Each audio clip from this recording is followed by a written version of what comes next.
जय हिंद। जो आप लोग क्लास 10th में हैं तो ये वीडियो आप लोगों के लिए बहुत ज़्यादा इंपॉर्टेंट है। देखिए आज के इस वीडियो में आप लोगों को बताने वाले हैं क्लास 10th यहाँ पर इंग्लिश के पेपर में क्वेश्चन नंबर 7वां पूछा जाएगा। Mention a few difference between A tiger in the zoo, उसके बाद में and A tiger in the jungle.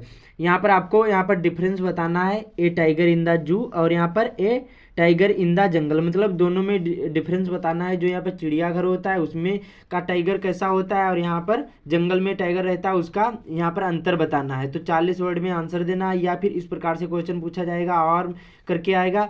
लिखा होगा right 4 lines of any poem यहाँ पर प्रिस्क्राइब्ड इन योर सिलेबस। उसके बाद में लिखा होगा do not copy the lines given in this question paper. तो आप चाहे ये वाले का आंसर दो या फिर ये वाले का। तो देखिए ये जो पोएम होती है बहुत सिंपल सी होती है। तो आज के इस वीडियो में बताऊंगा कि बोर्ड एग्जाम में पोएम कैसे लिखना है, कौन सी मिस्टेक नहीं करना है और कौन कौन सी पोएम आपको याद करना है, और इसका अनुवाद सहित हिंदी में ट्रांसलेट भी करके दिखाऊंगा। तो वीडियो को पूरा देखना, छोटा सा वीडियो होगा लेकिन बहुत ज़्यादा इंपॉर्टेंट है। और देखिए जो आप लोग ये जो मैं आप लोगों को 2 या 3 पोएम बताऊंगा वो तैयार कर लेते हैं तो 3 नंबर ये पक्के हो जाएंगे और 3 नंबर जो बहुविकल्पी क्वेश्चन में आते हैं वो पक्के हो जाएंगे। तो आपके कुल मिलाकर यहाँ पर 6 मार्क पक्के हो जाएंगे और 6 मार्क 1% के बराबर होते हैं। तो वीडियो को पूरा देखना, बहुत ज़्यादा इंपॉर्टेंट है। देखिए ये कठिन होता है, ये आपको नहीं करना है। पोएम ही सबसे सिंपल सी होती है तो पोएम करना है। क्वेश्चन नंबर 7वां है, तो कैसे करना है सारी चीज़ें बताऊँगा। देखिए सबसे पहले यहाँ पर आपको यहाँ क्या करना है। देखिए ऐसे क्वेश्चन जो आपकी कॉपी होगी सेम ऐसी ही होगी। तो सबसे पहले यहाँ पर पटरी से लाइन खींचना है काले पेन से। बोर्ड एग्जाम में काले और नीले ही पेन यूज़ करना है, ये ध्यान रखना है। जैसे जैसे मैं लिखूंगा ऐसे ही आपको बोर्ड एग्जाम में भी लिखना है और याद भी कर लेना है, ये ध्यान रखना है। देखिए कोई भी प्रश्न नहीं उतारना, उतना बड़ा प्रश्न दिया था तो केवल आपको इतना ध्यान रखना है क्वेश्चन नंबर 7वां था। तो ये यहाँ पर आपको करना है आंसर नंबर, क्या करना है आपको, क्वेश्चन नहीं उतारना, ये आपको ध्यान रखना है। मैं आप लोगों को फिर से बता रहा हूँ, क्वेश्चन नहीं उतारना है। क्वेश्चन नंबर कितना था, 7वां था। तो काले पेन से आपको क्वेश्चन नंबर यहाँ पर आंसर नंबर 7वां ऐसे डाल देना है, ठीक है। उसके बाद में अब जैसे पोएम लिखोगे तो आपको यहाँ पर क्या कर देना, पोएम लिख देना। इससे क्या होगा, जो एग्जामिनर होगा वो समझ भी जाएगा कि बच्चे ने यहाँ पर पोएम लिखी है। तो ये ध्यान रखना, आंसर नंबर डालकर और यहाँ पर पोएम जरूर लिख देना, ये आपको ध्यान रखना है।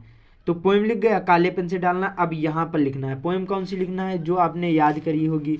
तो मैं आप लोगों को बताऊंगा वही आप लोग याद कर लेना। इनसे सिंपल कोई भी पोएम यहाँ पर आपके क्लास 10th इंग्लिश के सिलेबस में नहीं मिलेंगी। तो कौन सी पोएम है, जैसे जैसे बताऊंगा वैसे लिखना है। आंसर नंबर 7वां हो गया, पोएम हेडिंग हो गई। सेम इसी के नीचे यहाँ पर आपको लिखना है अच्छी अच्छी राइटिंग में, क्या लिखना है आपको, द डस्ट ऑफ स्नो। और कमेंट करना कि आपको कितनी पोएम मालूम है और कमेंट में ज़रूर पोएम लिख देना।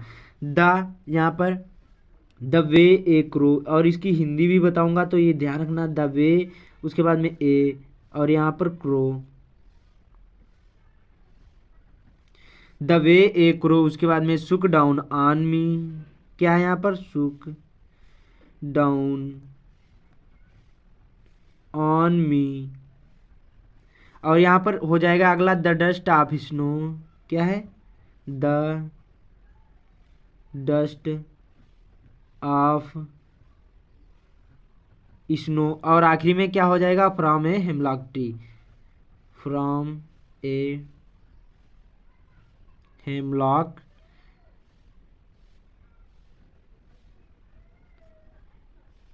ट्री। इस प्रकार से आपको ये पोएम लिखना, बहुत सिंपल सी, इससे सिंपल कोई भी पोएम नहीं मिलेगी। ये याद कर लेना और ऐसे ही लिखना। और अभी और बताऊंगा कि कौन सी पोएम याद करना है। पहले इसकी हिंदी देख लेते हैं, जैसे आपको अच्छी तरीके से याद भी हो जाएगी। और देखिए ये पहले लेसन की है और इसके कवि कौन है, पोएट कौन है, तो यहाँ पर रॉबर्ट फ्रॉस्ट हैं। ध्यान रखना, ये भी आपको ध्यान रखना, बहुत ज़्यादा इंपॉर्टेंट है। कौन है, रॉबर्ट फ्रॉस्ट हैं, ये आपको ध्यान रखना है, रॉबर्ट यहाँ पर फ्रॉस्ट, ये इसके कवि हो गए या पोएट हो गए। तो इसका मतलब होता है द वे क्रो सुक down on me, the dust of snow from a hemlock tree. तो देखिए इसका हिंदी में अनुवाद हो जाएगा कि इस जो पद्य में क्या है, इस पद्य में जो एक छोटी सी कविता या फिर घटना को ये याद करती है। जो यहाँ पर ये पद्य है, कवि ने एक छोटी सी घटना को याद किया है जिसने उसकी क्या है मनोदशा को बदल दिया। या एक बार की बात है कि कवि का मन बहुत ही उदास था और वह या फिर आशाहीन था। उसके बाद में यहाँ पर देखिए वह एक धतूरे के वृक्ष के नीचे खड़ा था, द वे क्रो। तो उसके बाद में देखिए ये जो होता है, ये जो पोएम होती है ये उल्टे चलती है, मतलब यहाँ से आखिरी से लगाकर यहाँ पर इधर से चलेगी और ऊपर तक जाएगी। तो पोएम का यही मतलब होता है। तो यहाँ पर देखिए इस पद्य में कवि एक छोटी सी घटना को याद करता है जिसने उसकी मनोदशा को क्या है बदल दिया या चेंज कर दिया है। उसके बाद में एंड या फिर एक बार कवि का मन जो था बहुत ही उदास था और आशाहीन था। वह एक धतूरे के वृक्ष के नीचे खड़ा था। उसके बाद में यह कविता में स्पष्ट नहीं कि धतूरे का वृक्ष था या कि फिर और का। तो अचानक वह वृक्ष पर बैठ कर एक कौवे क्या है कौवे ने क्या किया उस वृक्ष को हिलाया और वृक्ष के से क्या है यहाँ पर बर्फ के अत्यंत छोटे छोटे कण कवि के ऊपर गिर गए। तो इसी प्रकार से इसमें बताया गया the way crow to shook down on me the dust of snow from a hemlock tree. तो ये हो गई, ये आपको याद कर लेना, बहुत सिंपल सी, इससे सिंपल कोई नहीं बताता है, तो ये याद कर लेना है। और यहाँ पर देखिए और एक है, ये भी बहुत ज़्यादा इंपॉर्टेंट, ये भी रॉबर्ट फ्रॉस्ट द्वारा लिखी है और ये भी यहाँ पर डस्ट ऑफ स्नो की है। क्या है, has given my heart a change of the mood, उसके बाद में and save some part of a day I had read. इसको तैयार कर लेना, दोनों को तैयार कर लेना, इसका स्क्रीनशॉट ले लीजिए और अच्छी तरीके से इसको भी तैयार कर लेना। इसको भी मैं आप लोगों को हिंदी बता देता हूँ जिससे आपको अच्छी तरीके से याद हो जाएगी। क्या लिखा, has given my heart a change of mood और and save some part of a day I had rued. तो देखिए यहाँ पर देखिए बहुत सिंपल सा, चेंज का मतलब होता है परिवर्तन करना, मूड का मतलब होता है मनोदशा, और यहाँ पर देखिए पार्ट का मतलब होता है यहाँ पर हिस्सा, और यहाँ पर जो रीड का मतलब होता है क्या होता है, खेद होता है। तो इसमें जो बर्फ के जो यहाँ पर वो कण जो कवि के ऊपर गिरते हैं, पहले मैं बताया है कि जो यहाँ पर बर्फ के छोटे छोटे कण कवि के ऊपर गिर गए हैं। उसके बाद में इस कविता में बताया गया कि बर्फ के जो यहाँ पर छोटे छोटे कवि जो कवि के ऊपर गिरते हैं तो क्या वे उसके उदास मन को प्रसन्नता में क्या परिवर्तित कर देते हैं। पहले वह उदास था या फिर दुखी था, अब वह तक कवि ने क्या किया, अपने दिल में एक भाग क्या है उदासी में गुजार दिया था, किंतु अब वह तरोताज़ा या महसूस करने लगा। और उसके बाद में यह घटना कवि के दिन को यहाँ पर कुछ भाग बचा लेती है जो खेद में गुजार देता है। तो बहुत सिंपल सा, इसी को भी याद कर लेना, दोनों वेरी वेरी मोस्ट इंपॉर्टेंट हैं, इसको भी तैयार कर लेना। बहुत सिंपल सी है, केवल आपको आंसर नंबर डालना है ऐसे काले पेन से और पोएम कर देना, एक ही लिखना है, दो नहीं लिखना है, ये ध्यान रखना है।